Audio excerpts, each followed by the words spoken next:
வணக்கம். இது crime time. நான் நந்தா. திண்டுக்கல் சிறுமலை பகுதியில் அழுகிய நிலையில் ஆண் சடலம் கண்டெடுக்கப்பட்ட சம்பவம் பெரும் பரபரப்பை ஏற்படுத்தியுள்ளது. உடல் கிடந்த இடத்தில் பயங்கரவாத தடுப்பு படையினர் விசாரணை நடத்தியதன் பின்னணி என்ன?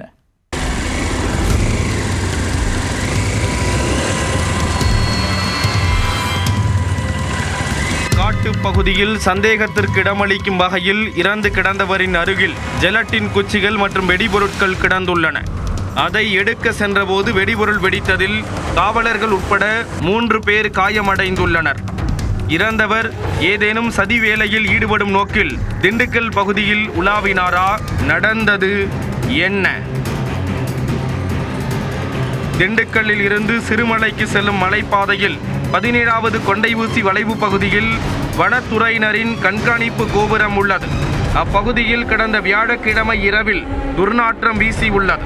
அது குறித்த வழியாக சென்றவர்கள் திண்டுக்கல் தாலுகா காவல் நிலையத்திற்கு தகவல் கொடுத்துள்ளனர். உடனடியாக விரைந்து சென்ற போலீசார் வனத்துறையினருடன் சென்று தேடுதல் பணியில் ஈடுபட்டனர். அப்போது அங்கு அழுகிய நிலையில் ஆண் சடலம் ஒன்று கிடந்துள்ளது. அருகில் 8 ஜெலட்டின் குச்சிகள் உட்பட பேட்டரியும் கிடந்துள்ளது. உடலின் மீதிருந்த ஒயரை போலீசார் அகற்றி உள்ளனர். அதில் எதிர்பாராத விதமாக வெடிபொருள் வெடித்ததில் 2 போலீசார் மற்றும் வனவர் என 3 பேர் காயமடைந்தனர். பின்னர் வெள்ளிக்கிழமையன்று சம்பவ இடத்திற்கு வெடிகுண்டு நிபுணர்கள், கைரேகை நிபுணர்கள் மற்றும் மோப்பநாயுடன் சென்று போலீசார் தடயங்களை சேகரித்தனர். முதற்கட்ட விசாரணையில் மலைப்பகுதியில் உயிரிழந்தவர் கேரள மாநிலம் கோட்டயத்தைச் சேர்ந்த சபு என்பது தெரிய வந்தது.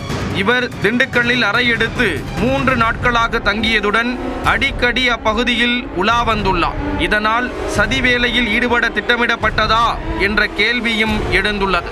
இதன் காரணமாக சிறுமலையில் பயங்கரவாத எதிர்ப்பு படையைச் சேர்ந்த 2 பெண் அதிகாரிகள் மற்றும் கியூ பிரான்ச்சை சேர்ந்தவர்கள் என 9 அதிகாரிகள் விசாரணை மேற்கொண்டனர். இதனிடையே சபு கடந்த 21ஆம் தேதியே ஊரை விட்டு கிளம்பியதாக கூறப்படுகிறது. அவர் தனது புல்லட் பைக்கை விற்று அந்த பணத்தில் தேனி, கம்பம், திண்டுக்கல் உள்ளிட்ட பகுதிகளில் சுற்றியுள்ளார். மேலும் 4 நாட்களுக்கு முன்பு சிறுமலை பகுதியில் இறங்கியதாக பேருந்து ஓட்டுநர் ஒருவர் தகவல் கொடுத்துள்ளார். குடும்ப பிரச்சனை காரணமாக ஊரை விட்டு திண்டுக்கல் வந்தவர் தற்கொலை செய்து கொண்டாரா என்ற கோணத்திலும் விசாரணை நடத்தப்பட்டு வருகிறது.